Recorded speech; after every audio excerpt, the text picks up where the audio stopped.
ದೈವಾರಾಧಕರು ಸಿಡಿದೆದ್ದಿದ್ದಾರೆ ಕಾಂತಾರ ಚಿತ್ರಕ್ಕೆ ಅನುಕರಣೆ ಮಾಡ್ತಾ ಇರೋರ ವಿರುದ್ಧ. ಕಾಂತಾರ ದೈವಾನುಕರಣೆಗೆ ದೈವಾರಾಧಕರು ಆಕ್ರೋಶವನ್ನು ವ್ಯಕ್ತಪಡಿಸಿದ್ದಾರೆ. ಮಂಗಳೂರಿನಲ್ಲಿ ದೈವಕ್ಕೆ ಆರಾಧಕರು ದೂರು ಸಲ್ಲಿಸಿದರು, ಸಾಮೂಹಿಕ ಪ್ರಾರ್ಥನೆ ಮಾಡಿದ್ರು. ಆ ಸಂದರ್ಭದಲ್ಲಿ ದೈವದ ಆಕ್ರೋಶದ ನುಡಿ ಹೊರಬಿದ್ದಿದೆ. ದೈವ ಹೇಳೋದು, ಅಪಚಾರ ಮಾಡ್ತಾ ಇರೋರ ವಿರುದ್ಧ ನಾನು ಸರಿಯಾಗಿ ಶಿಕ್ಷೆ ಕೊಡ್ತೀನಿ, ನನ್ನ ಹೆಸರಿನಲ್ಲಿ ಹಣ ಯಾರು ಮಾಡ್ತಿದಾರಲ್ಲ ಅವ್ರನ್ನ ನಾನು ನೋಡ್ಕೊಳ್ತೀನಿ, ಹಣವೆಲ್ಲ ಆಸ್ಪತ್ರೆ ಸೇರುವಂತೆ ನಾನೇ ಮಾಡ್ತೀನಿ ಅಂತ ಹೇಳಿ ದೈವ ಹೇಳಿದೆ. ನನ್ನನ್ನು ಅಪಚಾರ ಮಾಡೋರಿಗೆ ಬುದ್ಧಿ ಕಲಿಸ್ತೀನಿ, ಇನ್ನು ಮುಂದೆ ಎಲ್ಲಾ ದೇವಸ್ಥಾನಗಳಲ್ಲಿ ಚಿತ್ರೀಕರಣವನ್ನ ನಿಲ್ಲಿಸಬೇಕು ಅನ್ನುವಂಥದ್ರ ಬಗ್ಗೆನೂ ಕೂಡ ದೈವ ಹೇಳಿದೆ ಅಂತ. ನೀವು ಹೋರಾಟವನ್ನ ಮುಂದುವರಿಸಿ ಅಂತಲೂ ಕೂಡ ಹೇಳಿದೆ ಅಂತೆ. ನಾನು ನಿಮ್ಮ ಬೆನ್ನ ಹಿಂದೆ ಇದ್ದೀನಿ ಅಂತ ದೈವ ನುಡಿದಿದೆ. ಇದು ಕಾಂತಾರ ಚಿತ್ರ ಏನು ರಿಲೀಸ್ ಆಗಿ ಯಶಸ್ವಿ ಪ್ರದರ್ಶನ ಕಾಣ್ತಾ ಇದೆಯಲ್ಲ, ಆ ಚಿತ್ರ ನೋಡ್ಕೊಂಡು ಬಂದು ಒಂದಷ್ಟು ಜನ ಅನುಕರಣೆಯನ್ನು ಮಾಡ್ತಾ ಇದ್ದಾರೆ. ಈ ದೈವದ ಥರ ಗೆಟಪ್ ಹಾಕ್ಕೊಳ್ಳೋದು, ಅಲ್ಲಿ ನೋಡಿ ಅಲ್ಲಿ ಈ ಮಧ್ಯದಲ್ಲಿ ವಿಂಡೋದಲ್ಲಿ ನಾವು ನಿಮಗೆ ತೋರಿಸ್ತಾ ಇದ್ದೀವಿ. ಸಿನಿಮಾ ನೋಡೋಕ್ಕೆ ಅಂತ ಹೇಳಿ ಬಂದಿರೋರು ಈ ಥರ ಇದೊಂಥರ ಫ್ಯಾನ್ಸಿ ಡ್ರೆಸ್ ಕಾಂಪಿಟೇಷನ್ ಅನ್ನೋ ಥರ ಅನ್ಕೊಬಿಟ್ಟಿದ್ದಾರೆ. ಇದು ಈ ದೈವಾನುಕರಣೆ ಮಾಡುವಂಥದ್ದು ಅಥವಾ ದೈವಕ್ಕೆ ನಾವು ಮಾಡ್ತಾ ಇರುವಂಥ ಅಪಚಾರ ಇದು ಅನ್ನುವಂಥದ್ದು ಅವ್ರಿಗೆ ಅರ್ಥನೇ ಆಗ್ತಾ ಇಲ್ಲ. ಯಾಕಂದರೆ ಇದನ್ನೆಲ್ಲವನ್ನು ಮಾಡಬೇಕು ಅಂತ ಹೇಳಿದ್ರೆ ಮಡಿವಂತಿಕೆ ಇರಬೇಕು, ಅದಕ್ಕೆ ಅದರದೇ ಆದಂಥ ಕೆಲವೊಂದಷ್ಟು ಕಟ್ಟಳೆಗಳಿವೆ, ಕಾನೂನುಗಳಿವೆ. ಎಲ್ಲರೂ ಸುಖ ಸುಮ್ಮನೆ ಹೋಗಿ ನಾನು ಹಿಂಗೆ ಮಾಡ್ತೀನಿ ಅಂತ ಹೇಳಿ ಮಾಡೋದಕ್ಕಾಗೋದಿಲ್ಲ, ಅದು ಅಪಚಾರ ಮಾಡಿದಂತಾಗತ್ತೆ. ಸೊ ಹಾಗಾಗಿನೇ ಇದಕ್ಕೆ ಸಾಕಷ್ಟು ಆಕ್ರೋಶ ಈಗ ವ್ಯಕ್ತವಾಗ್ತಾ ಇದೆ.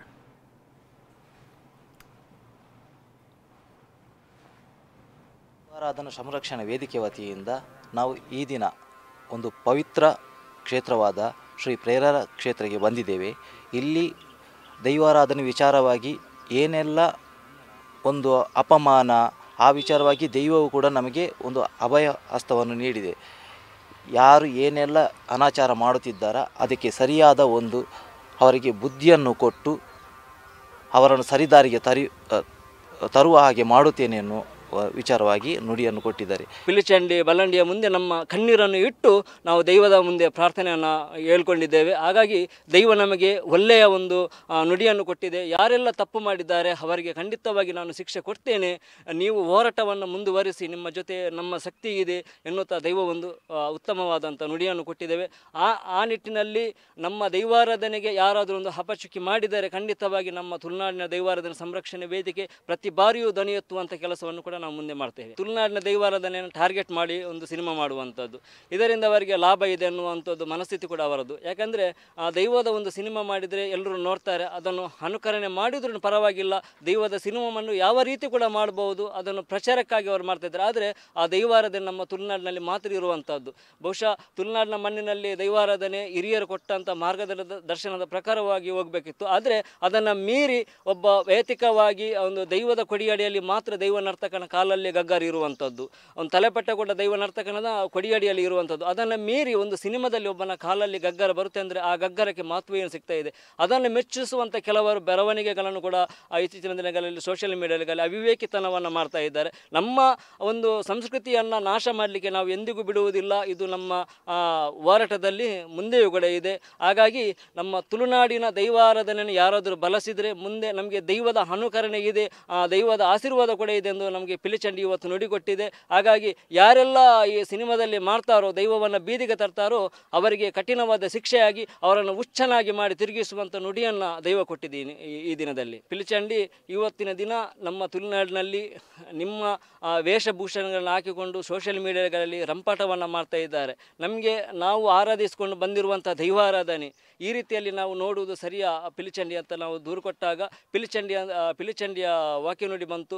ಯಾರೆಲ್ಲ ಈ ದೈವದ ಒಂದು ನುಡಿ ದೈವದ ವೇಷವನ್ನು ಹಾಕಿ ಈ ರೀತಿ ಅಪಹಾಸ ಮಾಡ್ತಾರೋ ಅವರನ್ನು ಹುಚ್ಚು ಕಟ್ಟಿಸುವುದು ಖಚಿತ ಅಂತ ಹೇಳಿ ದೈವ ನುಡಿ ಕೊಟ್ಟಿದೆ. ಪಿಲಿಚಂಡಿ ಬಲ್ಲಂಡಿಯ ಮುಂದೆ ನಮ್ಮ ಕಣ್ಣೀರನ್ನು ಇಟ್ಟು ನಾವು ದೈವದ ಮುಂದೆ ಪ್ರಾರ್ಥನೆಯನ್ನು ಹೇಳ್ಕೊಂಡಿದ್ದೇವೆ. ಸೊ ಈಗ ದೈವಾರಾಧಕರು ಇದ್ರ ಬಗ್ಗೆ ಆಕ್ರೋಶವನ್ನು ವ್ಯಕ್ತಪಡಿಸ್ತಾ ಇದ್ದಾರೆ. ನಮ್ಮ ಜೊತೆಗೆ ಒಬ್ಬ ದೈವಾರಾಧಕರು ಮಧ್ಯಸ್ಥರಿದ್ದಾರೆ, ಮನ್ಮಥ ಶೆಟ್ಟಿ ಅಂತ ಹೇಳಿ ಮಾತಾಡೋಣ. ನಮಸ್ತೆ ಮನ್ಮಥ ಶೆಟ್ಟಿ ಅವರಿಗೆ. ಸರ್, ಈಗ ಎರಡು ವಿಚಾರ, ಈಗ ನಾವು ಕೂಡ ಕೆಲವೊಂದಷ್ಟು ಜನ ಮಾತಾಡ್ತಾ ಇದ್ದದನ್ನ ಕೇಳಿಸ್ಕೊಂಡ್ವಿ. ಒಂದು ಸಿನಿಮಾ ಮಾಡಿರೋದು ರಿಷಬ್ ಶೆಟ್ಟಿ ಅವರು, ಆ ಸಿನಿಮಾದಲ್ಲಿ ತೋರಿಸಿರುವಂಥದ್ದು. ಇನ್ನೊಂದು ಆ ಸಿನಿಮಾ ನೋಡಕ್ ಹೋದಂಥವ್ರು ಹೊರಗಡೆ ಬಂದು ಅನುಕರಣೆ ಮಾಡ್ತಾ ಇರುವಂಥದ್ದು. ಇವೆರಡರಲ್ಲಿ ವಿರೋಧ ಇರುವಂಥದ್ದು ಯಾವುದಕ್ಕೆ, ಏನು ಹೇಳ್ತೀರಿ ಇದಕ್ಕೆ ನೀವು? ನೋಡಿ, ಕಾಂತಾರ ಸಿನಿಮಾದ ಬಗ್ಗೆ ಹೇಳೋದಾದ್ರೆ ನಾವು ಸಿನಿಮಾ ಮಾಡೋದಕ್ಕೆ ವಿರೋಧಗಳಿಲ್ಲ. ಓಕೆ. ಸಿನಿಮಾದಲ್ಲಿ ದೈವವನ್ನ ತೋರಿಸುವಂತ ರೀತಿಯಲ್ಲಿ ಬದಲಾಯಿಸಬೇಕು ಅಂತ ನಾವು ಹೇಳ್ತಾ ಇದ್ರಿ. ಅಂದ್ರೆ ದೈವದ ಕಾರಣಿಕವನ್ನ ತೋರಿಸಬಹುದು, ದೈವದ ಚರಿತ್ರೆಗಳನ್ನು ಈ ರೀತಿ ಇದೆ ಅಂತ ಹೇಳೆಲ್ಲ ತೋರಿಸಬಹುದು ಹೊರತು ಅದೇ ದೈವದ ವೇಷಭೂಷಣಗಳನ್ನ ಧರಿಸಿಕೊಂಡು ತಾವೇ ದೈವ ಎನ್ನುವಂತ ರೀತಿಯಲ್ಲಿ ತೋರಿಸಬಾರದು ಎನ್ನುವಂಥದ್ದು ನಮ್ಮದೊಂದು ವಾದ. ಈಗ ದೈವದ ಕಾರಣಿಕಗಳನ್ನ ಎಷ್ಟೋ ತೋರಿಸಬಹುದು, ಎಷ್ಟೋ ವರ್ಷಗಳ ಇತಿಹಾಸ ಇದೆ, ಈ ರೀತಿ ಕಾರಣಿಕಗಳಿದೆ ಎನ್ನುವಂಥದ್ದನ್ನ ತೋರಿಸ್ಬೇಕು. ಅದರಲ್ಲಿ ದೈವದ ಒಂದು ಆಭರಣಗಳು ಅಂತ ಹೇಳಿದೆ. ಇದೇನು ಕಾಲಿಗೆ ಕಟ್ಟುವಂತ ಗಗ್ಗರ ಆಗಿರ್ಬೋದು, ತಲೆಗೆ ಕಟ್ಟುವಂತ ತಲೆಪಟ್ಟಿ ಪಟ್ಟ ಆಗಿರುವಂತದ್ದು, ಮೈಗೆ ಹಾಕುವಂತ ಒಂದು ನಾವೇನು ಅದಕ್ಕೆ ಭಾಷೆಯಲ್ಲಿ ಇಜಾರ್ ಅಂತ ಹೇಳ್ತೀವಿ, ಅಂಗಿ ಆಗಿರ್ಬೋದು, ಅದನ್ನೆಲ್ಲ ಕಟ್ಟುವಂತ ಜಾಗ ಚೌಕಟ್ಟುಗಳು ಅಂತ ಹೇಳಿ ಒಂದು ರೀತಿಯಲ್ಲಿ ಇದೆ. ಅದನ್ನು ಯಾವ ಜಾಗದಲ್ಲಿ ಯಾವ ರೀತಿಯಲ್ಲಿ ಕಟ್ಟುಪಾಡುಗಳಿದೆ ಅವರೇ ಕಟ್ಟಬೇಕು ಹೊರತು ಹಾದಿಬೀದಿಯಲ್ಲಿ ಕಟ್ಟಿಕೊಂಡು ಸಿನಿಮಾ ತೋರಿಸುವಂತ ಒಂದು ದರಿದ್ರತೆ ನಮ್ಮ ತುಳುನಾಡು ದೈವಗಳಿಗೆ ಬಂದಿಲ್ಲ ಎನ್ನುವಂಥದ್ದು ನಮ್ಮ ಒಂದು ಪ್ರಶ್ನೆ. ಒಂದನೇದು. ಎರಡನೇದಾಗಿ ನೀವೇನ್ ಕೇಳಿದ್ರಿ, ಈಗ ಸಿನಿಮಾ ನೋಡ್ಕೊಂಡು ಹೊರಗಡೆ ಬಂದು ಬೊಬ್ಬೆ ಇಡುವಂತದ್ದು, ರೀಲ್ಸ್ ಮಾಡುವಂತದ್ದೆಲ್ಲ ನೋಡಿ. ದೈವಾರಾಧನೆ ಎನ್ನುವಂಥದ್ದು ಒಂದು ರೀತಿಯ ಚೌಕಟ್ಟು, ಆರಾಧನವಾಗಿರತಕ್ಕಂಥ ಪದ್ಧತಿ, ನಂಬಿಕೆ ಶ್ರದ್ಧೆಗಳ ಒಂದು ಕೇಂದ್ರ. Very true. ಎಲ್ಲೋ ಒಂದು ಅದಕ್ಕೆ ಒಂದು ಚೌಕಟ್ಟು ಯಾವ ರೀತಿ ಅಂತ ಹೇಳಿದ್ರೆ, ದೈವದ ನೇಮೋತ್ಸವ ನಡೆಯುವಂತ ಸಂದರ್ಭದಲ್ಲಿ, ಈಗ ನೀವು ದಕ್ಷಿಣ ಕನ್ನಡ ಅಂದ್ರೆ ಅವಿಭಾಜಿತ ದಕ್ಷಿಣ ಕನ್ನಡ ಜಿಲ್ಲೆ, ಉಡುಪಿ, ಕಾಸರಗೋಡು ಭಾಗದಲ್ಲಿ ದೈವಾರಾಧನೆಗಳಾಗ್ತದೆ. ಅದನ್ನ ಆಗ್ಬೇಕಿದ್ರೆ ಆ ಚಾಕಿರಿ ವರ್ಗದವರು ಅಂತೇಳಿ ಒಂದು ಸಮುದಾಯಗಳಿದೆ, ನಾನು ಅದನ್ನ ಉಲ್ಲೇಖ ಮಾಡ್ತಾ ಇಲ್ಲ, ಉಲ್ಲೇಖಗಳಿದೆ. ಅವರು ಬಂದು ಅದನ್ನ ಎಣ್ಣೆ ಹಿಡಿಯುವಂತದ್ದು, ಅಥವಾ ನಂತರ ಅದರಲ್ಲಿ ಹಾಗೆ ಪಡಿಯಕ್ಕಿ ಕೊಡುವಂತದ್ದು, ನಂತರದಲ್ಲಿ ಸ್ನಾನ ಮಾಡಿಕೊಂಡು ಬಂದು ಅದರ ಹುಟ್ಟುಕಟ್ಟುಗಳನ್ನ ಪ್ರಾರ್ಥನೆಗಳನ್ನ ಹೇಳುವಂತದ್ದು, ಆಮೇಲೆ ಮುಖಕ್ಕೆ ಬಣ್ಣ, ಆಮೇಲೆ ಮೈಗೆ ಹಾಕುವಂತ ಇಜಾರುಗಳು, ತಲೆಪಟ್ಟಿ, ಗಗ್ಗರಗಳನ್ನ ಇಡುವಂತದ್ದಾಗಿರ್ಬೋದು. ಇದರ ಒಳಗಡೆ ಬೇರೆ ಬೇರೆ ಆಯಾಮಗಳಿದೆ. ಅದರಲ್ಲಿ ಒಂದು ಎದುರುಗಡೆ ಒಂದು ಅನ್ನವನ್ನ ಇಟ್ಟು ಬಳಿ ಎನ್ನುವಂತದ್ದನ್ನ ಇಡುವಂತದ್ದು, ದೈವದ ಪರಿಕರಗಳಾಗಿರ್ಬೋದು, ಅಂದ್ರೆ ಎಡದ ಕೈಯ ಇದು ಆಯುಧಗಳು, ಬಲದ ಕೈಯ ಆಯುಧಗಳು, ಮೊಗಗಳಾಗಿರ್ಬೋದು, ಮೂರ್ತಿಗಳಾಗಿರ್ಬೋದು, ಒಂದು ಕೇಂದ್ರ ಬಿಂದು ಆಗಿರುತ್ತದೆ. ಅಲ್ಲಿ ದೈವವನ್ನ ಯಾರು ಗುತ್ತಿನ ಮನೆಯವರಾಗಿರ್ಬೋದು, ದೈವದ ಪ್ರಾರ್ಥನೆ ಸಲ್ಲಿಸುವವರು ಅದನ್ನ ದೈವವನ್ನ ಕರೆದರೆ ಮಾತ್ರ ಅವರ ಮೇಲೆ ದೈವ ಆವಾಹನೆ ಆಗ್ತದೆ ಅಂತೇಳಿ ಹೊರತು ಎಲ್ಲೋ ಆದಿಬೀದಿಯಲ್ಲಿ ಅವರಿಗೆ ದರ್ಶನ ಬರುವಂತದ್ದಾಗಿರ್ಲಿ, ಎಲ್ಲೋ ಉಚ್ಚಾರಗಳಾಗಿರ್ಬಹುದು, ಯಾವುದೋ ಒಂದು ಕಿರುಚಾಟಗಳು, ಇದೆಲ್ಲ ದೈವಗಳಲ್ಲ. Correct correct.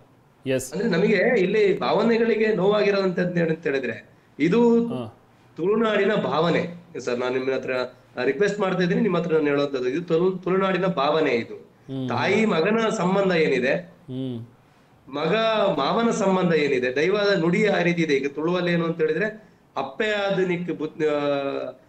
ನಿಕ್ ಮಿರಪೇರು ಕೊರುವೆ ಸಮ್ಮಲೆ ಆದ ಬುದ್ಧಿ ಬನುವೆ ಅಂತೇಳಿ, ಅಂದ್ರೆ ತಾಯಿಯಾಗಿ ನಿನಗೆ ಹಾಲುಣಿಸಿ ನಿನಗೆ ಊಟವನ್ನ ಕೊಡ್ತೇನೆ, ಮಾವನಾಗಿ ನಿನಗೆ ಬುದ್ಧಿ ಹೇಳ್ತೇನೆ ಅನ್ನುವಂಥದ್ದಂತ ಒಂದು ಅಗಾಧವಾದಂತ ಭಾವನಾತ್ಮಕವಾಗಿರತಕ್ಕಂಥ ಸಂಬಂಧ. ಅದನ್ನ ಎಲ್ಲೋ ಒಂದು ಆದಿಬೀದಿಯಲ್ಲಿ ಯಾರೋ ಒಂದು ಥಿಯೇಟರ್ ನೋಡಿದ ತಕ್ಷಣ ಅವನಿಗೆ ಆವಾಹನೆ ಆಗೋದಂತೆ, ಅವನ್ ಕಿರ್ಚಾಟ ಮಾಡೋದಂತೆ, ಇದೆಲ್ಲ ಯಾವ ರೀತಿ ನಡೆಯುತ್ತೆ ಅಂತ ನೀವೇ ಒಂದು ಪ್ರಶ್ನೆ ಮಾಡ್ಬೇಕು. ಯಾಕೆಂತ ಹೇಳಿದ್ರೆ ಬೇರೆ ಬೇರೆ ಜಾಗದಲ್ಲಿ ಬೇರೆ ಬೇರೆ ಆರಾಧನೆಗಳಿದೆ. ಈಗ ನಮ್ಮಲ್ಲಿ ದೈವಾರಾಧನೆ ಅಂತ ಹೇಳಿದ್ರೆ ಪಶ್ಚಿಮ ಕಡೆಗಳ ಮೇಲೆ ದೊಡ್ಡ ಆಟಗಳಿದೆ, ಸಣ್ಣ ಆಟಗಳಿದೆ, ಅಥವಾ ಬೇರೆ ಬೇರೆ ಒಂದು ಕುಣಿ, ಅದಕ್ಕೆ ಅದರದ್ದೇ ಅಂತ ಆಯಾಮಗಳಿದೆ ಅಂತ ಹೇಳಿ. ಕರೆಕ್ಟ್. True true. ನಿಜ. ಎಲ್ಲೋ ಆಕೃತಿಯಲ್ಲಿ ತೋರಿಸುವಂತ ರೀತಿಗಳಿಲ್ಲ ಅಲ್ಲ. ಓಕೆ. ಎಸ್. ಈಗ ನಾನು ಹೇಳ್ತಾ ಇರೋದು, ದಸರಾ ನಮ್ಮಲ್ಲೂ ಆಗತ್ತೆ, ಮೈಸೂರಲ್ಲಿ ಆಗತ್ತೆ. ಕರೆಕ್ಟ್. ಅಂಬಾರಿ ಮೈಸೂರಲ್ಲೇ ಇರ್ಬೇಕು ಹೊರತು ನಾವೇ ತಿಳ್ಕೊಂಡು ಅಂಬಾರಿ ಮಾಡಕ್ಕಾಗತ್ತೆ? Okay okay. ಕರೆಕ್ಟ್. ಆಗೋದಿಲ್ಲ. ಎಸ್. ದೈವಗಳಿಗೆ ಅದರದೇ ಆದಂತ ಕಾರಣಿಕಗಳಿದೆ, ಇತಿಹಾಸಗಳಿದೆ. ಇವತ್ತು ನಾವು ದೈವದ ಮುಂದೆ ಇದನ್ನ ಪ್ರಶ್ನೆ ಮಾಡಿದ್ರೆ, ಇಲ್ಲೂ ಒಂದು ಟ್ವಿಸ್ಟ್ ಇದೆ. ಇದನ್ನ ನಾವು ಪ್ರಶ್ನೆ ಮಾಡಿದ್ರೆ ನಾವು ಎಡಪಂಥೀಯರು ಅಂತ ಆಗ್ತಾರೆ. ಈಗ ಇದನ್ನ ನಾವು 100% ಸಿನಿಮಾಕ್ಕೆ ವಿರೋಧ ಇಲ್ಲ, ಸಿನಿಮಾದ ತೋರಿಸುವಂತ ರೀತಿಯಲ್ಲಿ ವಿರೋಧ ಇಲ್ಲ. ನಾವು ಕಾಂತಾರದವರ ಹತ್ರ ಕಾಂತಾರ ಅಂತಲ್ಲ, ಯಾವ ಸಿನಿಮಾ ಬಂದ್ರು, ಯಾವ ಇಲ್ಲಿಯ ಹಳೆಯ ನಾಟಕಗಳು ಬಂದ್ರು, ದೈವವನ್ನ ಆವೇಶಭರಿತವಾಗಿ ದೈವ ವೇಷಭೂಷಣವನ್ನ ಕಟ್ಟಿಕೊಂಡು ನೀವು ದೈವದ ಚಿತ್ರೀಕರಣ ಮಾಡಬೇಡಿ ಅಂತ ಮಾತ್ರ ಹೇಳುವಂತದ್ದು ಹೊರತು ದೈವದ ಬಗ್ಗೆ ಕಾರಣಿಕಗಳನ್ನ ತಿಳಿಸ್ಬೇಡಿ ಅಂತ ನಾವು ಹೇಳ್ತಾ ಇಲ್ಲ. ಇದನ್ನ ನಾವು ಇವತ್ತು ಏನು ಅಂತ ಹೇಳಿದ್ರೆ, ಪೆರಾರದ ಬಜಪೆ ಹತ್ರ, ಮಂಗಳೂರಿನ ಬಜಪೆ ಹತ್ರ ಪೆರಾರದ ಪಿಳ್ಚಂಡಿ ಬಲವಂಡಿ ಕ್ಷೇತ್ರದಲ್ಲಿ ದೈವಗಳಿಗೆ ಹೋಗಿ ನಾವು ಪ್ರಾರ್ಥನೆಯನ್ನ ಮಾಡಿದ್ವಿ. ಪ್ರಾರ್ಥನೆ ಅಂತ ಮಾಡಿದಂತ ಸಂದರ್ಭದಲ್ಲಿ ದೈವವೇ ಹೇಳಿತ್ತೇನು ಅಂತ ಹೇಳಿದ್ರೆ, ಇದು ಕೆಲವೊಂದು ಇದ್ರೆ ನಮ್ಮ ಒಳಗಿನವರೇ ಇದ್ದಾರೆ ಇದರಲ್ಲಿ, ಯಾರಿಗೆಲ್ಲ ದುಡ್ಡು ಮಾಡುವಂತ ಆಸೆಯಲ್ಲಿ ಹೋಗಿದ್ದಾರೆ ಅವರನ್ನ ಆ ದುಡ್ಡನ್ನ ಆಸ್ಪತ್ರೆಯಲ್ಲಿ ಖರ್ಚು ಮಾಡೋ ರೀತಿಯಲ್ಲಿ ಮಾಡ್ತೇನೆ ಅಂತೇಳಿ. ಆಮೇಲೆ ಏನೇನು ಅಂತ ಹೇಳಿದೆ, ನೀವು ಒಳ್ಳೆ ಕೆಲಸವನ್ನ ಮಾಡ್ತಾ ಇದ್ದೀರಿ, ಏನು ದೈವಾರಾಧನೆ ಸಂರಕ್ಷಣೆ ರೀತಿಯಲ್ಲಿ ಒಳ್ಳೆ ಕೆಲಸವನ್ನ ಮಾಡ್ತಾ ಇದ್ದೀರಿ, ನಿಮ್ಮ ಜೊತೆ ನಾನಿದ್ದೇನೆ ಎನ್ನುವಂತ ಮಾತನ್ನು ಹೇಳಿದೆ. ನಂತರದಲ್ಲಿ ಸಿನಿಮಾ ಮಾಡುವವರಿಗಾಗಿರ್ಬೋದು, ನಾಟಕ ಮಾಡುವವರಿಗಾಗಿರ್ಬೋದು, ಪ್ರಚಾರ ಮಾಡುವವರಿಗೆ ದೈವ ಒಂದು ನುಡಿ ಕೊಟ್ಟಿದೇನು ಅಂತ ಹೇಳಿದ್ರೆ, ಅಂದ್ರೆ ದೈವ ಒಂದು ಮಾತು ಕೊಟ್ಟಿದೇನು ಅಂತ ಹೇಳಿದ್ರೆ, ಅವರಿಗೆ ಒಳ್ಳೆ ಯೋಚನೆ ಬುದ್ಧಿಶಕ್ತಿಯನ್ನ ಕೊಡ್ತೇನೆ, ಒಂದು ವೇಳೆ ಅವ್ರಿಗೆ ಕೇಳದಿದ್ರೆ ಅವ್ರ ರಕ್ತ ಕಾರಿ ಸಾಯೋ ರೀತಿಯಲ್ಲಿ ನಾನು ಮಾಡ್ತೇನೆ ಅಂತ ಹೇಳುವಂತದ್ದನ್ನು ಹೇಳಿದೆ. ಓಕೆ ಓಕೆ ಮನ್ಮಥ ಶೆಟ್ಟಿ ಅವರೇ, ಎಸ್ ಇನ್ನೊಬ್ರು ಶ್ರೀಧರ್ ಅಂತ ಹೇಳಿ ನಮ್ಮ ಜೊತೆಗೆ ಜಾಯ್ನ್ ಆಗಿದ್ದಾರೆ, ದೈವಾರಾಧಕರು. ಶ್ರೀಧರ್ ಅವರು ಕೂಡ ಮಾತಾಡೋಣ. ಶ್ರೀಧರ್ ಅವರೇ, ಇವತ್ತು ಈಗ ಮನ್ಮಥ ಶೆಟ್ಟಿ ಅವರು ಕೂಡ ಹೇಳ್ತಾ ಇದ್ರು, ಈಗ ಪಿಳಿಚಂಡಿಗೆ ಹೋಗಿ ಕೇಳಿದಾಗ ಪ್ರಶ್ನೆಯನ್ನ ಇಟ್ಟಾಗ ಅದು ಕೊಟ್ಟಂತಹ ಉತ್ತರ ಅಥವಾ ದೈವ ನುಡಿ ಏನಾಗಿತ್ತು ಅಂತ ಹೇಳಿ ಏನ್ ಹೇಳ್ತೀರಿ ಶ್ರೀಧರ್ ಅವರೇ?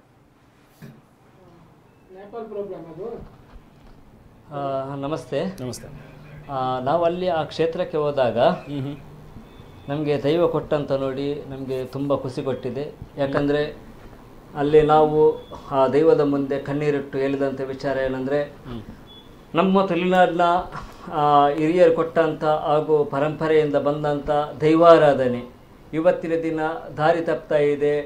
ಒಂದು ಸಿನಿಮಾಗಳಲ್ಲಿ ಕಾಲಿಗೆಲ್ಲ ಗಗ್ಗರ ಹಾಕ್ಕೊಂಡು ತಲೆಪಟ್ಟಿಟ್ಕೊಂಡು ಸೊಂಟಕ್ಕೆ ತಿರಿಯನ್ನು ಕಟ್ಕೊಂಡು ದೈವ ನರ್ತನದ ಸೇವೆ ನರ್ತನ ಮಾಡಿದಲ್ಲದೆ ಸಿನಿಮಾ ಥಿಯೇಟರ್ಗಳಲ್ಲಿ ಒಂದಷ್ಟು ಜನ ಉಚ್ಚಾಟವನ್ನು ತೋರಿಸುವಂಥದ್ದು, ದೈವ ಮೈ ಮೇಲೆ ಬಂದಾಗೆ ಮಾಡುವಂಥದ್ದು, ಅಥವಾ ಹೆಣ್ಣು ಮಕ್ಕಳು ದೈವ ಮೈ ಮೇಲೆ ಬಂದಾಗೆ ನಟನೆ ಮಾಡುವುದು ಸಿನಿಮಾ ಮಂದಿರಗಳಲ್ಲಿ ಅಥವಾ ರೋಡ್ ಶೋಗಳಲ್ಲಿ ಈ ರೀತಿಯ ಕಾಂತಾರದ ಒಂದು ಏನು ಅದು ಸ್ಕ್ರೀನಲ್ಲಿ ಬರ್ತಾ ಉಂಟು ಅದನ್ನೆಲ್ಲ ಮತ್ತೆ ಮತ್ತೆ ತೋರಿಸುವಂಥದ್ದು, ಅದನ್ನು ಪ್ರದರ್ಶನ ಮಾಡುವಂಥದ್ದು, ಆ ಎಲ್ಲ ವಿಚಾರವನ್ನು ನಾವು ಇವತ್ತು ಪೆರೇರ ಕ್ಷೇತ್ರದಲ್ಲಿ ಪಿಲಿಚಂಡಿ ದೈವದ ಮುಂದೆ ಇಟ್ಟಾಗ ನಮಗೆ ದೈವ ಕೊಟ್ಟಂತ ನುಡಿ, ಯಾರೆಲ್ಲ ಈ ರೀತಿ ದೈವ ಆರಾಧನೆಗೆ ದೈವಗಳಿಗೆ ಅಪಮಾನ ಮಾಡ್ತಾರೋ ಅವರಿಗೆಲ್ಲರಿಗೂ ನಾನು ಖಂಡಿತವಾಗಿ ಹುಚ್ಚುಡಿಸ್ತೇನೆ.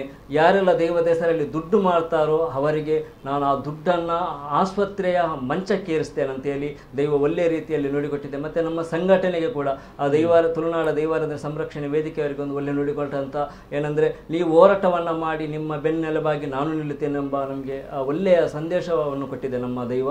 ಹಾಗಾಗಿ ಕಾಂತಾರ ರಿಷಬ್ ಶೆಟ್ಟಿ ಅವರು ಮಾಡಿದಂಥ ಸಿನಿಮಾ, ನಾನು ಹೇಳುವಂಥದ್ದೇನೆಂದರೆ, ನಾವು ಒಂದು ಗಗ್ಗರವನ್ನು ನೋಡಬೇಕಾದ್ರೆ ಅದು ಕೊಡಿಯಡಿಯಲ್ಲಿ ಮಾತ್ರ ಸಾಧ್ಯ. ಯಾಕಂದರೆ ದೈವ ನರ್ತಕರ ಮನೆಯಲ್ಲಿ ಕೂಡ ಗಗ್ಗರ ಇರುತ್ತೆ. ಆ ಗಗ್ಗರ ಅದು ಅಷ್ಟೊಂದು ಜೋಪಾನವಾಗಿ ಅಥವಾ ಅಷ್ಟೊಂದು ಭದ್ರತೆಯಾಗಿ ಇಡುವಂಥದ್ದು. ಅದು ನೇಮ ಆದ ನಂತರ ಮನೆಗೆ ಬಂದಾಗ ಆ ಗಗ್ಗರವನ್ನು ಅಷ್ಟು ಜಾಗೃತ ಒಂದು ಸ್ಥಳದಲ್ಲಿ ಇಡುವಂಥದ್ದು. ಇದೀಗ ಏನಾಗಿದೆ ಅಂದರೆ, ಆ ಜಗತ್ತಿಗೆ ತೋರಿಸ್ತೇನೆ ಅಂತ ರಿಷಬ್ ಶೆಟ್ಟಿ ಅವರು ಹೊರಟಿದ್ದಾರೆ. ನಿಜವಾಗಿ ರಿಷಬ್ ಶೆಟ್ಟಿ ಅವರು ತಿಳಿಯಬೇಕಾದಂಥ ಒಂದು ವಿಚಾರ ಏನಂದರೆ, ಆ ಘಟ್ಟದ ಮಿತ್ತರ್ದು ಅಧರ್ಮ ಏರಿದ ತಿರ್ತು ಜತ್ತದ ಈ ತುಳುನಾಡದ ಮಣ್ಣಗೆ ಬತ್ತೊಂದು ದಿನ ದೈವ ಪಂಡ ಅವು ತುಳುನಾಡದ ದೈವ, ಅವು ತುಳುನಾಡದ ಮಣ್ಣನ್ನು ಬುರ್ದು ಬೇತೆ ಒಡೆಗುಲ ಪೋರೇಜ್ ಪಂಪನ ಒಂಜಿ ಸತ್ಯ ಉಂಡು. ಅದೇ ರೀತಿಯಲ್ಲಿ ದೈವ ನಮ್ಮ ತುಳುನಾಡಿನ ಮಣ್ಣನ್ನು ಬಿಟ್ಟು ಬೇರೆ ಯಾವ ರಾಜ್ಯಕ್ಕೆ ಹೋಗ್ಲಿಕ್ಕಿಲ್ಲ, ಯಾವ ದೇಶಕ್ಕೆ ಹೋಗ್ಲಿಕ್ಕಿಲ್ಲ. ಅದು ತುಳುನಾಡಿನ ಮಣ್ಣಲ್ಲಿ ಇರುವಂಥದ್ದು ದೈವಾರಾಧನೆ. ಇವರು ಜಗತ್ತಿಗೆ ಯಾವ ಹ್ಯಾಂಗಲಲ್ಲಿ ತೋರಿಸಲಿಕ್ಕೆ ಹೊರಟಿದ್ದಾರೆ ರಿಷಬ್ ಶೆಟ್ಟಿ ಅವರು. ಇನ್ನೊಂದು ವಿಚಾರ ಇದು ಬಂದಿದೆ ಅಂತ ಅನ್ಕೋತೀನಿ ನೋಡಿ. ರಿಷಬ್ ಶೆಟ್ಟಿ ಅವರು ಕಾಂತಾರ 1 ಮಾಡಿದ ಮೇಲೂ ಕೂಡ ಈ ಥರದ ಒಂದಷ್ಟು ಪ್ರಶ್ನೆಗಳು ಬಂದಾಗ ನೆಕ್ಸ್ಟ್ ಕಾಂತಾರ ಈ ಪ್ರೀಕ್ವೆಲ್ ಅಥವಾ ಕಾಂತಾರ 1 ಅನ್ನುವಂಥ ಚಾಪ್ಟರ್ 1 ಅನ್ನುವಂಥದ್ದನ್ನು ಮಾಡುವಾಗ ದೈವದ ಮುಂದೆ ಅವರು ಹೋಗಿ ಪ್ರಶ್ನೆಗಳನ್ನು ಇಟ್ಟರು. ಈ ಥರದ ಒಂದಷ್ಟು ವಿಚಾರಗಳನ್ನು ಅವ್ರ ಮುಂದೆ ಇಟ್ಟು ದೈವದಿಂದ ನಾವು ಕೂಡ ದೈವ ನುಡಿಯನ್ನು ಸ್ವೀಕರಿಸಿನೇ ಈ ಚಿತ್ರವನ್ನು ಮಾಡಿದ್ದು ಅನ್ನುವಂಥದ್ದನ್ನು ರಿಷಬ್ ಶೆಟ್ಟಿ ಅವರು ಕೂಡ ಹೇಳಿದ್ದಾರೆ. ಅದ್ರ ಬಗ್ಗೆ ಕೆಲವೊಂದಷ್ಟು ವಿಜುವಲ್ಸ್ ಕೂಡ ನಾವು ತೋರಿಸಿದ್ವಿ, ನೀವು ಕೂಡ ಅದನ್ನು ನೋಡಿರ್ತೀರಿ. ಅವರು ಕೂಡ ದೈವದ ಮುಂದೆ ಹೋಗಿ ಪ್ರಶ್ನೆ ಇಟ್ಟಿದ್ದು ಅದೆಲ್ಲವೂ ಕೂಡ ಆಗಿವೆ. ಸೊ ಅಂದರೆ ಈಗ ನೀವು ಹೇಳ್ತಾ ಇರೋದು ಇಲ್ಲ ಅವ್ರು ಮಾಡಿರುವಂಥದ್ದು ಅಥವಾ ಅವ್ರು ತೋರಿಸಿರುವಂಥ ರೀತಿ ಸರಿ ಇಲ್ಲ ಅನ್ನುವಂಥದ್ರ ಬಗ್ಗೆ ನಿಮ್ಮ ವಿರೋಧ ಇದೆ. ಬಟ್ ರಿಷಬ್ ಶೆಟ್ಟಿ ಅವರು ಹೇಳ್ತಾರೆ, ಇಲ್ಲ ನಾವು ಕೂಡ ದೈವಕ್ಕೆ ಯಾವ ರೀತಿಯಾಗಿ ನಡ್ಕೋಬೇಕು ಆ ರೀತಿಯಾಗಿ ನಡ್ಕೊಂಡಿದ್ದೀವಿ, ಎಲ್ಲ ಕಟ್ಟುಪಾಡುಗಳನ್ನು ನಾವು ಕೂಡ ನಿಭಾಯಿಸಿದ್ದೀವಿ, ಯಾವ್ಯಾವ ಕಾನೂನು ಕಟ್ಟಳೆಗಳಿದೆ ಅದನ್ನೆಲ್ಲವೂ ಕೂಡ ನಿಭಾಯಿಸಿನೇ ನಾವು ಮಾಡಿದ್ದೀವಿ ಅಂತ ಹೇಳ್ತಾರೆ ಚಿತ್ರತಂಡ. ಶ್ರೀಧರ್ ಅವರೇ ನೋಡಿ, ನಮಗೆ ಇದು ಮಾತು ಹೇಳುವಾಗ ತುಂಬಾ ನಗು ಬರುತ್ತದೆ. ಎಲ್ಲ ಕಟ್ಟುಪಾಡುಗಳ ರೀತಿಯಲ್ಲಿ ನಾವು ಮಾಡಿದ್ದೇನೆ ಅಂದ್ರೆ ಅವರೇನು ಕೊಡಿಯಡಿಯಲ್ಲಿ ಮಾಡಿದ್ದ ಅಲ್ಲ ತಾನೇ? ಅವರು ಕೊಡಿಯಡಿಯಲ್ಲಿ ಮಾಡ್ತಿದ್ರೆ ಅದು ಕಟ್ಟುಪಾಡಿನ ನೀತಿ ನಿಯಮದಲ್ಲಿ ಮಾಡುವಂಥದ್ದು ಹೇಳ್ಬೋದಿತ್ತು ನಾವು. ನೋಡಿ, ದೈವ ಒಬ್ಬ ಕೊಲೆಗಾರ ಹೋದ್ರೂ ಅಥವಾ ಕಳ್ಳತನ ಮಾಡಿ ಹೋದ್ರೂ ದೈವದ ಮುಂದೆ ಅವನು ಸುಳ್ಳು ಕೊಡಿ ಹೇಳ್ಬೋದು. ಆಗ ದೈವ ನುಡಿ ಕೊಡುವಂಥದ್ದು ಒಂಜೈಕ 14 ಉತ್ಪತ್ತಿ ಕೊಡ್ತೇವೆ. ದೈವ ಯಾರನ್ನು ಕೂಡ ಕೀಳಾಗಿ ಮಾತಾಡುವುದಿಲ್ಲ. ಯಾರು ಹೋದ್ರೂ ಕೂಡ 1ಕ್ಕೆ 16 ನಿನಗೆ ಸೇರಿಸಿಕೊಡ್ತೇನೆ ಅಂತ ಹೇಳುವಂಥದ್ದು ದೈವಾರಾಧನೆಯಲ್ಲಿ. ರಿಷಬ್ ಶೆಟ್ಟಿ ಅವರು ಏನು ಕೇಳಿದ್ದಾರೆ ಅಂತ ಗೊತ್ತಿಲ್ಲ. ಒಂದು ರಿಷಬ್ ಶೆಟ್ಟಿ ಅವರು ತಿಳಿಯಬೇಕಾದಂಥ ಏನು ವಿಚಾರ ಅಂದರೆ, ಕೊಡಿಯಡಿಯಲ್ಲಿ ಆಗುವಂಥ ದೈವಾರಾಧನೆ ಬೇರೆ, ಸಿನಿಮಾದಲ್ಲಿ ಆಗುವಂಥದ್ದು ದೈವಗಳೇ ಬೇರೆ.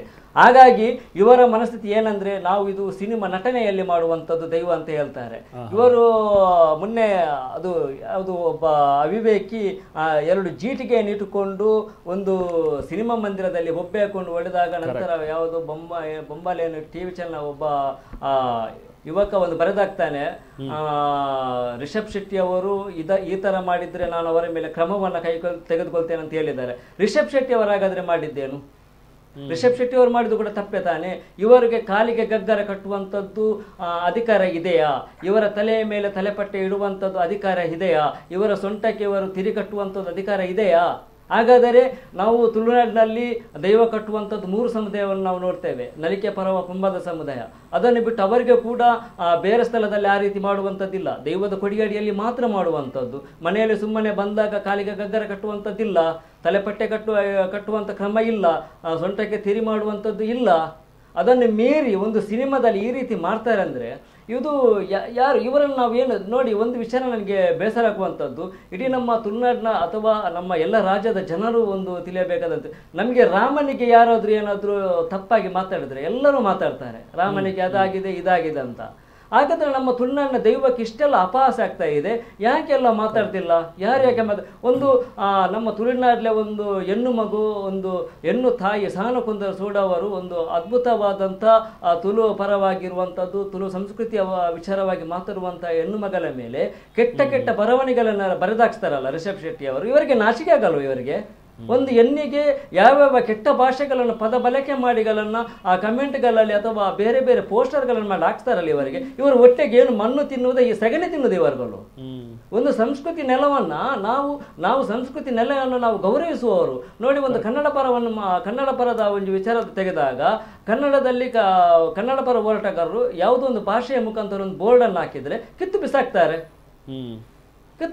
ಆ ಕ್ಷಣದಲ್ಲಿ ಕಿತ್ತು ಬಿಸಾಕ್ತಾರೆ. ಹಾಗಾದ್ರೆ ನಮ್ಮ ಕಲ್ಚರ್, ನಮ್ಮ ತುಳುನಾಡಿನ ಮಣ್ಣಿನ ದೈವವನ್ನ ಈ ರೀತಿ ಪ್ರದರ್ಶನ ಅಲ್ಲಲ್ಲಿ ಮಾಡ್ತಾರಲ್ಲ ಇವರುಗಳು. ಇವರಿಗೆ ಯಾಕೆ ಅವರು ಕಠಿಣ ಶಿಕ್ಷೆ ಕೊಡ್ತಾ ಇಲ್ಲ? ಹಾಗಾದ್ರೆ ನಾವಿಲ್ಲಿ ತುಳುನಾಡಿನಲ್ಲಿ ಚಿಕ್ಕ ರಾಜ್ಯ, ತುಳುವರ ರಾಜ್ಯ, ಚಿಕ್ಕ ರಾಜ್ಯ, ಏನು ಬೇಕಾದ್ರೂ ಮಾಡಬಹುದು. ತುಳುವರು ಕೇಳುವವರು ಯಾರಿಲ್ಲ. ತುಳುವರಿಗೆ ಯಾವ ರೀತಿ ಕೂಡ ನಿಂದಿಸಿದ್ರೆ ಇವರಿಗೆ ಆಗ್ತದಂತೆ ಇವರು ಈ ರೀತಿ ಮಾಡುವುದಾ? ನಾವು ನಂಬಿಕೊಂಡು ಬಂದಂತ ತುಳುನಾಡಿನ ದೈವಾರಾಧನೆ ಅದು ಇತಿಹಾಸದಿಂದ ಬಂದದ್ದು. ಇದು ತುಳುನಾಡಿನ ಮಣ್ಣನ್ನು ಬಿಟ್ಟು ಬೇರೆ ಯಾವ ರಾಜ್ಯಕ್ಕೆ ಹೋಗುವಂತದ್ದಿಲ್ಲ. ದೈವ ಹೋಗುವುದು ಇಲ್ಲ, ಹೋಗುವಂತದ್ದು ಕೂಡ ಇಲ್ಲ. ಇವರು ಜಗತ್ತಿಗೆ ಏನು ಒಂದು ನಿಮಿಷ ಹೋಲ್ಡ್ ಮಾಡಿ. ಎಕ್ಸಾಕ್ಟ್ಲಿ ಬಂದೆ ಮನ್ಮಥ್ ಶೆಟ್ಟಿ ಅವರು ಇದೇ ವಿಚಾರವಾಗಿ ಮಾತಾಡ್ತೀನಿ. ನಾವು ಮಾತಾಡ್ತಾ ಇದ್ವಿ ಈ ಕಾಂತಾರ ಚಿತ್ರದಲ್ಲಿ ತೋರಿಸಲಾಗಿರುವಂತಹ ದೈವಾರಾಧನೆ ಮತ್ತೆ ಅದನ್ನ ಅನುಕರಣೆ ಮಾಡಿ ಕೆಲವೊಂದಷ್ಟು ಜನ ದೈವಕ್ಕೆ ಅಪಚಾರ ಮಾಡ್ತಾ ಇದ್ದಾರೆ ಅನ್ನುವಂಥದ್ರ ಬಗ್ಗೆ ಆಕ್ಷೇಪಗಳು ವ್ಯಕ್ತವಾಗಿರೋದ್ರ ಬಗ್ಗೆ ನಾವು ಮಾತಾಡ್ತಾ ಇದ್ವಿ ಮನ್ಮಥ್ ಶೆಟ್ಟಿ ಅವ್ರ ಜೊತೆಗೆ. ಹಾಗೆ ಶ್ರೀಧರ್ ಅವರು ಕೂಡ ನಮ್ಮ ಜೊತೆಗೆ ಸಂಪರ್ಕದಲ್ಲಿದ್ರು. ಮನ್ಮಥ್ ಶೆಟ್ಟಿ ಅವರ ಈಗ ತಾನೆ ಶ್ರೀಧರ್ ಅವರು ಕೂಡ ಹೇಳ್ತಾ ಇದ್ರು ಹಲವಾರು ವಿಚಾರಗಳನ್ನ. ಈಗ ವಿರೋಧ ಇರುವಂತದ್ದು ಈ ಸಿನಿಮಾದಲ್ಲಿ, ಈಗ ಕಾಂತಾರ ಸಿನಿಮಾದಲ್ಲಿ ರಿಷಬ್ ಶೆಟ್ಟಿ ಅವರು ಕಾಲಿಗೆ ಗಗರವನ್ನ ಕಟ್ಟಿರುವಂತದ್ದು, ತಲೆಗೆ ಪಟ್ಟಿಯನ್ನ ಕಟ್ಟಿರುವಂಥದ್ದು, ಈ ತರದ ಕೆಲವೊಂದಷ್ಟು ಇಲ್ಲದೆ ಇರುವಂತದ್ದನ್ನ ಇವರು ಇಲ್ಲಿ ತೋರಿಸೋದಕ್ಕೆ ಹೋಗಿದ್ದಾರೆ, ಸರಿಯಾಗಿ ಮಾಡಿಲ್ಲ ಅನ್ನುವಂಥದ್ದು ಇರುವಂತ ವಿಚಾರ. ಹಾಗಾದ್ರೆ ಬರುವಂತ ಪ್ರಶ್ನೆ ಅಂದ್ರೆ, ರಿಷಬ್ ಶೆಟ್ಟಿ ಕೂಡ ಆ ಭಾಗದವ್ರೆ, ಅವ್ರಿಗೂ ಕೂಡ ಗೊತ್ತು ದೈವಾರಾಧನೆ ಹೇಗೆ ನಡೆಯುತ್ತೆ, ಇದೆಲ್ಲವೂ ಕೂಡ ತಿಳ್ಕೊಂಡು ತುಂಬಾನೇ ಸ್ಟಡಿ ಮಾಡಿ ರಿಸರ್ಚ್ ಮಾಡಿ ಮಾಡಿರುವಂಥದ್ದಾಗಿರುವಾಗ ಅವ್ರಿಗೆ ಯಾರಾದ್ರೂ ಮಿಸ್ಲೀಡ್ ಮಾಡಿದ್ರ ಹಾಗಾದ್ರೆ, ಅಥವಾ ಹೇಗಿದನ್ನ ತಪ್ಪಾಗಿ ಅವ್ರು ಮಾಡೋದಕ್ಕೆ ಸಾಧ್ಯ ಅನ್ನುವಂಥ ಒಂದು ಪ್ರಶ್ನೆ ಕೂಡ ಬರುತ್ತೆ. ಮನ್ಮಥ್ ಶೆಟ್ಟಿ ಅವರು ಇದಕ್ಕೆ ನೀವೇನು ಹೇಳ್ತೀರಿ? ನೋಡಿ, ಇದು ಅವರವರ ಯೋಚನೆಗೆ ಬಿಟ್ಟದ್ದು ಅಂತ ನಾನು ಹೇಳ್ತೇನೆ. ಯಾಕೆ ಅಂತ ಹೇಳಿದ್ರೆ, ದೈವಾರಾಧನೆಗೆ ಈಗ 2 ಕಾಂತಾರ ಸಿನಿಮಾಗಳು ಬಂತು. ಕರೆಕ್ಟ್. ನಿನ್ನೆ ಮೊನ್ನೆ ಬಂದಂತ ದೈವಾರಾಧನೆಗಳೆಲ್ಲ ಭೂಮಿ ಯಾವಾಗ ಆರಂಭ ಆಗಿದೆ, ದೈವದ ನುಡಿಗಳೇ ಇದೆ. ಭೂಮಿ ಏಪ ಉಂಡಾನು, ಭೂಮಿ ಉಂಡಾನಗ ಉಂಡಾಯಿನ ಮಾಯ ವಾರಾಹಕಾಯ ದೈವ ದೇವೇರನ ಕಲನಿದನ್ನು ಪತ್ತಿನ ಕುಲೆಯರ್ಲೆಜ್ಜಿದ್ದು ದೈವ ನುಡಿ ಇದೆ. ಕರೆಕ್ಟ್.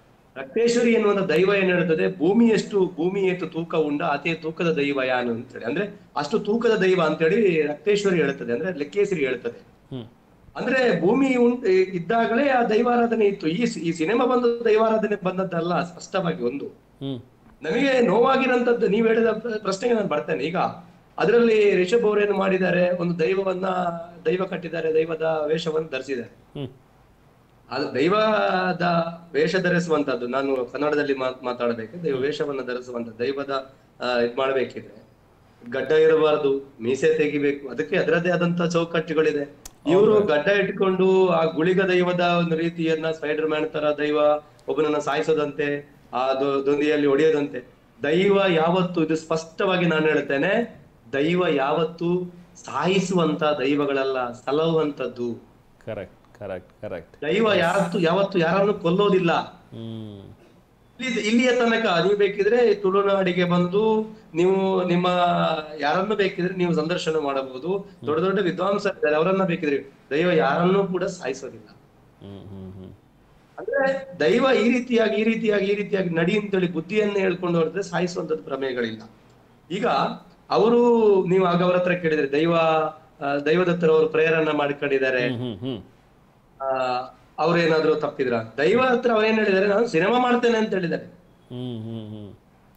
ಸಿನಿಮಾ ಮಾಡ್ತೇನೆ, ದೇವರೇ ಈ ರೀತಿ ವೇಷವನ್ನ ಕಟ್ತೇನೆ, ಗಗರವನ್ನ ಇಡ್ತೇನೆ, ಇಜಾರನ್ನ ಇಡ್ತೇನೆ ಅಂತ ಕೇಳಿದಾರೆ ಗೊತ್ತಿತ್ತು ನನಗೆ. ನಾನು ಅದನ್ನ ನೋಡಿಲ್ಲ. ನೋಡಿ, ಅದರದ್ದ ಹಿಂದೆ ಅದನ್ನ ನಾವು ಇದಕ್ಕೆ ಕನೆಕ್ಟ್ ಮಾಡೋದಲ್ಲ. ಈ ಸೆಕೆಂಡ್ ಕಾಂತಾರ ಬರುವಂತ ಸಂದರ್ಭ ಎಷ್ಟು ಅವಘಡಗಳಾಯ್ತು. ಕರೆಕ್ಟ್ ಕರೆಕ್ಟ್, ಹೌದು.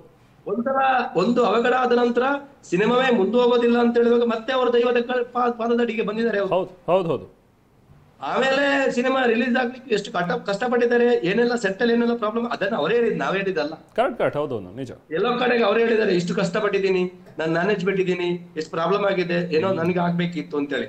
ನನಗೆ ಆಗ್ಬೇಕು ಅಂತ ಹೇಳಿದ್ರೆ ಇದು ಮಾಡಬೇಡ ಅನ್ನುವಂಥದ್ದನ್ನ ಸೂಚನೆಯನ್ನ ಕೊಟ್ಟಿದೆ ಅಂತ ನಾವು ತಿಳ್ಕೊಳ್ತೀವಿ. ನಾವು ಹೇಗೆ ದೈವ ಭಕ್ತರು ನಾವು. Okay okay. ಮತ್ತೆ ಅವರಿಗೆ ಯಾರೆಲ್ಲ ಮಿಸ್ಲೀಡ್ ಮಾಡಿದ್ದಾರೆ ಅಂತ ಗೊತ್ತಿಲ್ಲ. ಅಂದ್ರೆ ನಾನು ಹೇಳ್ತಾ ಇರೋದು ಈಗಲೂ ಅದೇ, ದೈವವನ್ನ ಈ ರೀತಿ ತೋರಿಸಬಹುದು ಅಂತ ಹೇಳಿ ಯಾವ ವಿದ್ವಾಂಸರತ್ತ ಅವರು ಹೇಳ್ತಾರೆ. ಅಂದ್ರೆ ಮೊದಲಾಗಿ ಅವರೊಂದು ವಿವರಣೆ ಹಾಕ್ತಾರೆ ವಿದ್ವಾಂಸರ ಹತ್ರ, ದೈವ ಚಾಕ್ರಿ ಅವ್ರ ಹತ್ರ ನಾವು ಭೇಟಿ ಮಾಡಿದೀವಿ, ಮಾತಾಡಿದೀವಿ ಅಂತ ಹೇಳಿ. ಹೌದು. ನಾನು ಅವ್ರ ಹತ್ರ ಒಂದು ರಿಕ್ವೆಸ್ಟ್ ಅನ್ನ ಮಾಡ್ತೀನಿ, ಆ ಇಡೀ ಒಂಬಾಲೆ ಟೀಮ್ ಮತ್ತು ರಿಷಬ್ ಅವ್ರ ಹತ್ರ ಒಂದು, ನಾನು ಅವರ ಅಭಿಮಾನಿಯಾಗಿ ಹೇಳ್ತಾ ಇದ್ದೀನಿ, ನಾನು ಅವರಿಗೆ ಸಿನಿಮಾಕ್ಕೆ ನಾನು ವಿರೋಧ ಇಲ್ಲ. ನಮ್ಮ ತುಳುನಾಡಿನ, ನಮ್ಮ ಕರಾವಳಿ ಭಾಗದ ಪ್ರತಿಭೆ ಇನ್ನಷ್ಟು ಮುಂದೆ ಹೋಗ್ಬೇಕು, ಎತ್ತರಕ್ಕೆ ಹೋಗ್ಬೇಕು, ನಾನು ಅವರನ್ನ ಗೌರವಿಸ್ತೀನಿ. Right sir, right sir. Conclude. Cinema ಯಾರು ಬೇಕಾದ್ರೆ ಮಾಡ್ಬೇಕು, ನಾನು ನಮ್ಮ ಊರಿನ ಪ್ರತಿಭೆಗಳು ಮುಂದೆ ಅದ್ರ ತೋರಿಸುವಂತ ರೀತಿ ದೈವಾರಾಧನೆ ಇಟ್ಕೊಂಡು ಯಾಕೆ ಮಾಡ್ತೀರಿ, ಬೇರೆ ಏನಾದ್ರು ಮಾಡ್ಕೊಳ್ಳಿ ಅಂತ ಹೇಳಿ. ಮೊನ್ನೆ ಒಂದು ಸೂಫ್ರಮ್ ಸೋ ಫಿಲಂ ಬಂತು, ಅದ್ರಲ್ಲಿ ದೈವಾರಾಧನೆ ಇಟ್ಕೊಂಡಿದ್ದಾರೆ, ಕೋಟಿ ಮಾಡ್ಲಿಲ್ಲ ದುಡ್ಡು. Right right. ಮನ್ಮಥ್ ಶೆಟ್ಟಿ ಅವರೇ, ಹಾಗೆ ಶ್ರೀಧರ್ ಅವರೇ, ಸಮಯದ ಅಭಾವ ಇದೆ, ನಾನು ಇಲ್ಲಿಗೆ ನಿಲ್ಲಿಸ್ತಾ ಇದ್ದೀನಿ. Thank you so much. ತುಂಬ ಚೆನ್ನಾಗಿ ಹೇಳಿದ್ರಿ ಕೆಲವೊಂದಷ್ಟು ವಿಚಾರಗಳನ್ನ. Thank you.